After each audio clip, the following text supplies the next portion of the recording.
Hello everyone, this is Professor Sanan Sari, and today we are going to discuss about a very important question. And before going to start this question, would like to inform you here I am making this video on the basis of my viewers' demand. So our today's topic is distinguish between double entry system and single entry system, which is nothing but in short we call DES and SES. So in this video, we'll be learn about the distinction and the difference between double entry system and the single entry system. In our previous class, we have already learned many things which is related to the single entry system and the double entry system. So this is so easy and it is very easy to understand. So first we will be discuss about the double entry and second we'll discuss about the single entry system. One by one we'll do both.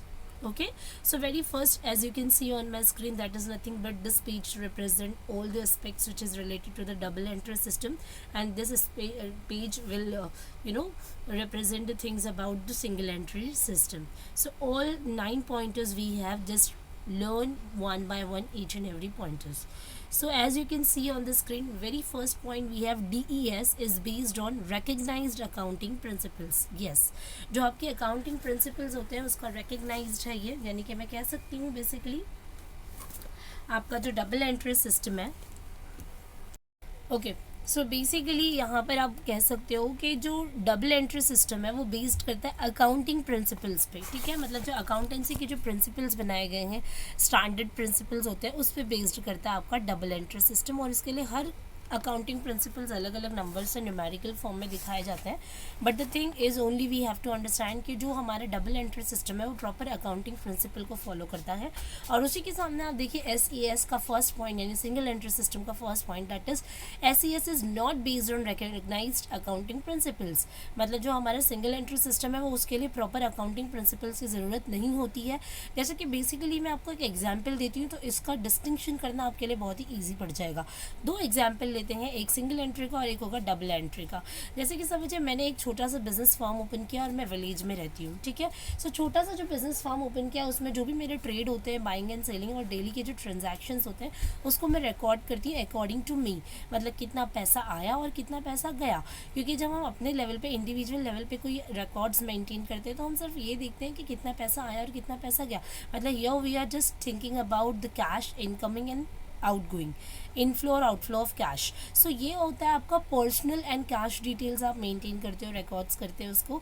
ये होता है single entry system. अब दूसरा example ले सके कि मैं गांव से विलेज से सिटी में शिफ्ट हो गई और मेरा बिजनेस बहुत ही ज़्यादा एक्सपैंड हो चुका है और अब मैं अपने बिजनेस की जो डिटेल्स है वो सिर्फ कैश और पर्सनल बेसिस पर रिकॉर्ड नहीं करती हूँ, बल्कि मैं ये भी देखती हूँ कि अगर मेरे अकाउंट में पैसा आ रहा है तो किसके अकाउंट से पैसा जा रहा है या फिर किसके अकाउंट से पैसा निकलेगा और मेरे अकाउंट में पैसा आएगा. मतलब यहाँ पर मैं पैसे के आने और जाने दोनों चीज़ों को टेक केयर करती हूँ. इसी वजह से इसे हम कहते हैं डबल एंट्री सिस्टम. और जब हम डबल एंट्री सिस्टम की बात करते हैं तो यहाँ पर आपको अकाउंटिंग प्रिंसिपल्स को फॉलो करते हुए रिकॉर्ड्स मेंटेन करने पड़ते हैं.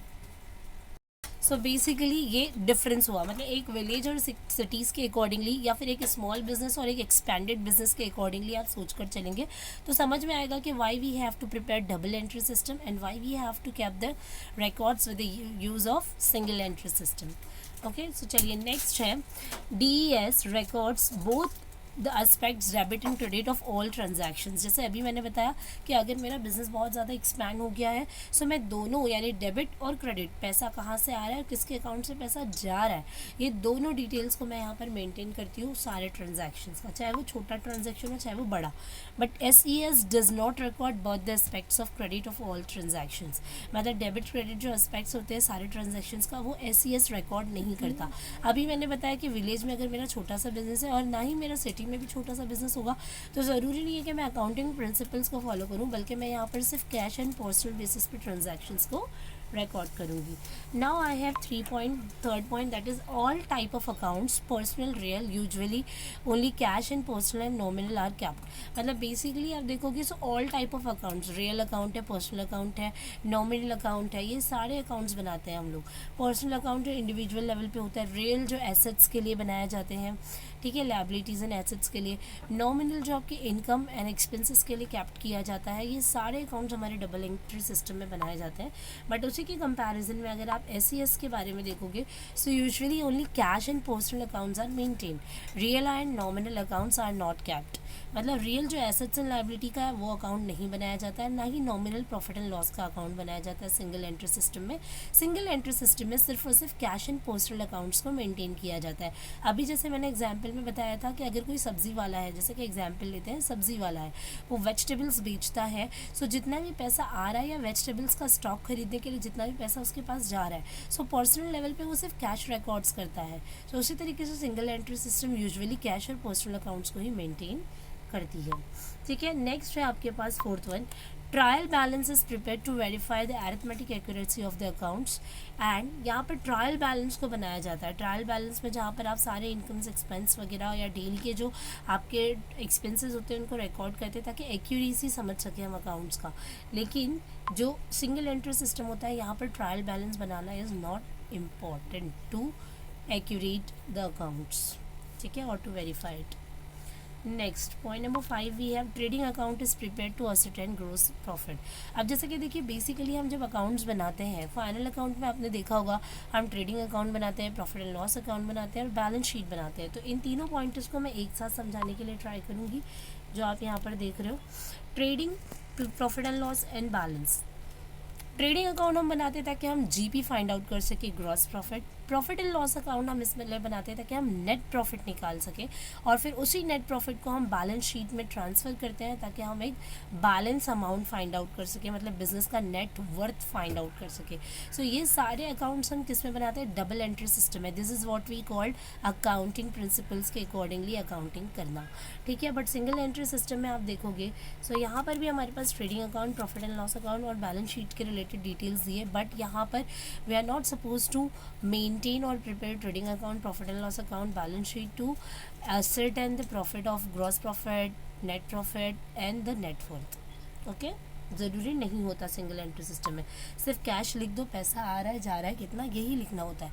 बट जब हम डबल एंट्री सिस्टम को फॉलो करते हैं सो यहाँ पर हमने सारे अकाउंट्स प्रिपेयर करने पड़ते हैं। नेक्स्ट है आपके पास point number 8, it is recognised by law, income tax department, banks, lenders etcetera. मतलब आपका जो अकाउंटिंग प्रिंसिपल्स है या फिर डबल एंट्री सिस्टम जो आप बनाते हो अकाउंट्स मेंटेन करने के लिए, ये हमारा लॉ के अकॉर्डिंगली रिकग्नाइज्ड किया, कानूनी तौर पर इसे रिकग्नाइज्ड किया गया income tax department, bankers and lenders के थ्रू भी। And it is compulsory in case of a limited company. अगर आपका कोई प्राइवेट लिमिटेड कंपनी है so you have to prepare your double entry system and you have to maintain your account with the help of double entry system, ठीक है।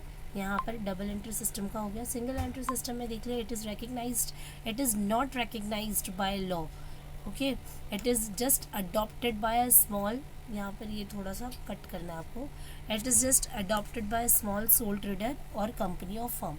मतलब ज़रूरी नहीं होता है कि आपको इनकम टैक्स वगैरह से एक अप्रूवल लेना है। It is not acceptable bye income tax, bankers and lenders and also it is adopted by small sole trader और फर्म। जो छोटी मोटी कंपनियां होती हैं, छोटी मोटी जो फर्म्स होते हैं, वही इसको अडॉप्ट करते हैं सिंगल एंट्री सिस्टम को। सो फ्रेंड्स, यहाँ पर हमने कंप्लीट किया है हमारा ये question.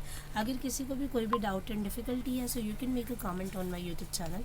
That's all enough for today. Bye bye, have a nice day, take care, do like and subscribe to my YouTube channel, keep supporting, keep watching and thank you for watching.